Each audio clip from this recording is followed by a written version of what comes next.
Dans un rapport déposé au printemps 2014 à la Chambre des communes, la GRC a recensé, entre 1980 et 2012, 1181 cas d'homicide de femmes autochtones et d'enquêtes non résolues sur des femmes autochtones disparues signalées par la police. La réponse du gouvernement conservateur est sans équivoque. Le problème doit être abordé à travers le système de justice pénale. C'est dans ce contexte que s'inscrit notre question de recherche. Le droit pénal peut-il répondre adéquatement à la problématique des meurtres et disparitions des femmes autochtones au Canada? Notre hypothèse est la suivante. Le système de droit pénal ne peut pas répondre seul à cette problématique. Nous en ferons la démonstration à travers 3 analyses thématiques basées sur la victimologie, le processus judiciaire criminel et une approche sociologique. Notre exposé sera axé sur l'histoire d'Hélène Betty Osborne.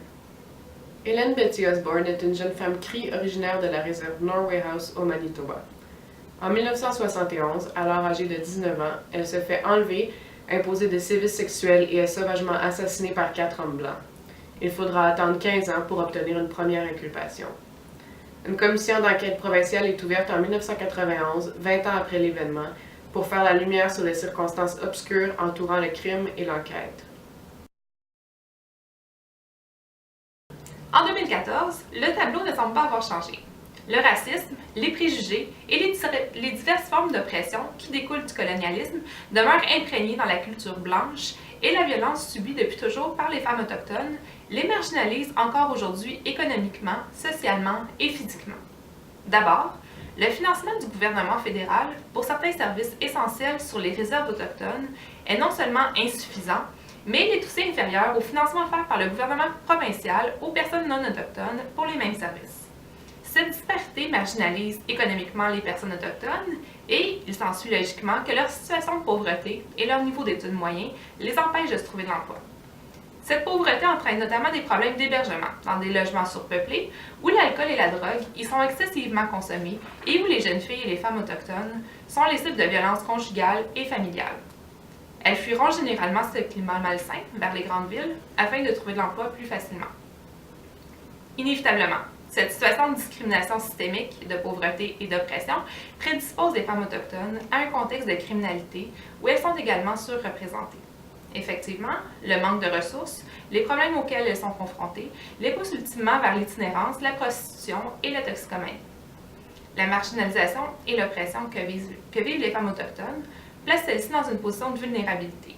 Cette position explique de façon déterminante la surreprésentation de ces femmes en tant que victimes d'assassinats et de disparitions et diminue par ailleurs la victimisation qu'elles subissent. La marginalisation, la situation économiquement précaire des femmes autochtones, la toxicomanie ainsi que la prostitution à des fins de survie sont considérées comme des stigmates sociaux qui invisibilisent celles-ci en tant que victimes. En tant que victimes criminalisées, celles-ci sont considérées comme des criminels plutôt que comme des victimes à protéger. Les femmes autochtones sont par ailleurs considérées comme des victimes sans valeur et méritantes en raison des stéréotypes culturels véhiculés à leur égard. Un des effets déterminants du colonialisme est la domination et l'exploitation sexuelle des femmes autochtones par les hommes blancs. L'imposition de ce système patriarcal blanc a pour conséquence, entre autres, de créer un contexte de violence genrée et systémique envers les femmes autochtones, de multiplier les agressions sexuelles à leur endroit et d'en minimiser la portée. Ces préjugés et ces stéréotypes annihilent donc toute sympathie, indignation et mesures de protection qui pourraient être soulevées à l'égard des crimes dont elles sont victimes. La commission d'enquête provinciale sur l'assassinat de Hélène Betty Osborne conclut finalement: il existe une certitude fondamentale. Ce meurtre était un acte raciste et sexiste. Betty Osborne serait encore vivante à ce jour si elle n'avait pas été autochtone.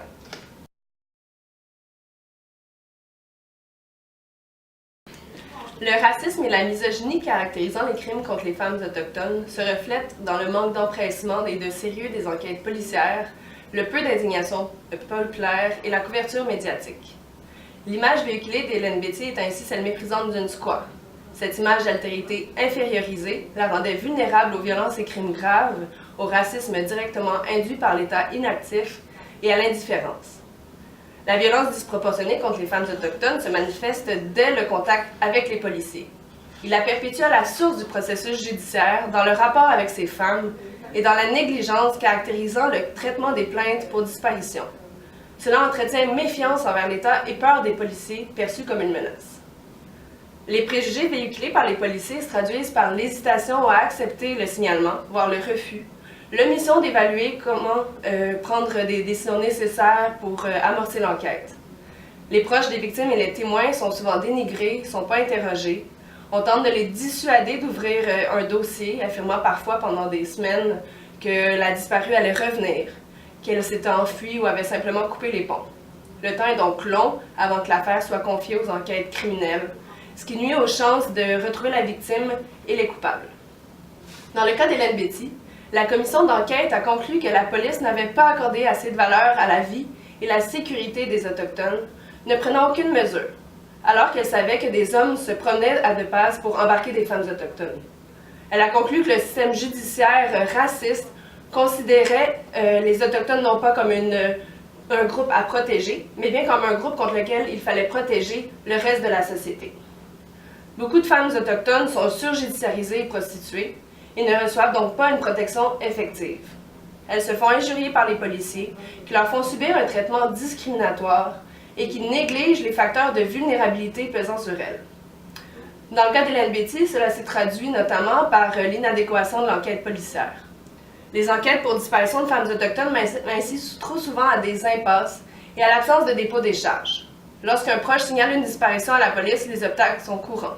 Femmes stéréotypées par les agents, policiers non sensibilisés au bagage colonial, craignent qu'une plainte pour violence ne mette en danger la garde de leurs enfants, et j'en passe.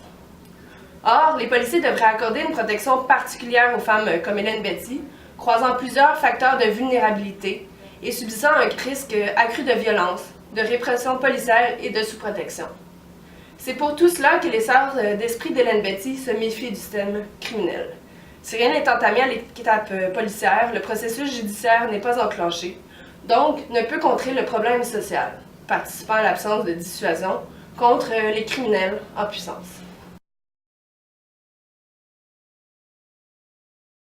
En sociologie, les problèmes sociaux se définissent comme un ensemble de situations de désorganisation sociale qui sont en rupture avec les valeurs et les normes dominantes. Un problème social consiste en une situation qui, bien qu'elle concerne des individus, se rapporte à des causes collectives et nécessite donc une prise en charge sociale et politique. L'étude d'un problème social commande une analyse socio-historique des facteurs contribuant à son émergence, tout comme une analyse des dynamiques des rapports sociaux des différents groupes impliqués. Également, malgré les différentes écoles de pensée qui traversent le champ de la sociologie, les auteurs s'entendent sur le fait qu'un problème social, c'est une situation sociale qui, considérée comme problématique, exige l'intervention de divers acteurs sociaux. De cette façon, il est notamment possible de s'intéresser aux causes et aux conséquences d'un problème social, ainsi qu'à ses modalités d'intervention et de prise en charge. Le meurtre d'Hélène Betty Osborne et, de façon plus globale, les disparitions et les meurtres des femmes autochtones au Canada peut être appréhendé comme un problème social. En effet, l'assassinat d'Hélène Betty transgresse les valeurs et les normes de la société canadienne et implique différents rapports sociaux, comme les rapports sociaux de sexe, de race et de classe. Aussi, ces rapports sociaux découlent de dynamiques socio-historiques propres, particulièrement en ce qui a trait au colonialisme et au sexisme. Cette problématique nécessite une intervention à caractère public qui serait plus large qu'une simple judiciarisation par le biais du droit pénal. Plusieurs auteurs et organismes non gouvernementaux, dont l'Association des femmes autochtones du Canada, ont identifié les conditions socio-économiques précaires dans lesquelles ces femmes vivent comme une des causes de ce problème social. Ces disparitions et meurtres se situent dans un contexte global de violence et les femmes autochtones sont victimes de diverses formes d'oppression telles que le racisme, le sexisme et le colonialisme. La conjugaison de ces diverses oppressions est à l'origine de la situation de pauvreté qui est généralisée chez les femmes autochtones et qui participe à les placer dans une situation de vulnérabilité et de marginalité. Pourtant, le droit pénal ignore les problèmes structuraux inhérents au système colonial et patriarcal en mettant de l'avant des solutions réformistes qui s'inscrivent dans le système socio-économique en place. Afin de régler ce problème de meurtre et de disparition des femmes autochtones, il serait nécessaire d'adopter une approche globale et intégrée en favorisant une analyse qui serait axée sur les violences vécues par les femmes autochtones. Or, le droit pénal mène à des analyses superficielles et individualisées. Il masque le caractère systémique et structurel à l'origine du problème social et ne peut donc constituer une réponse suffisante.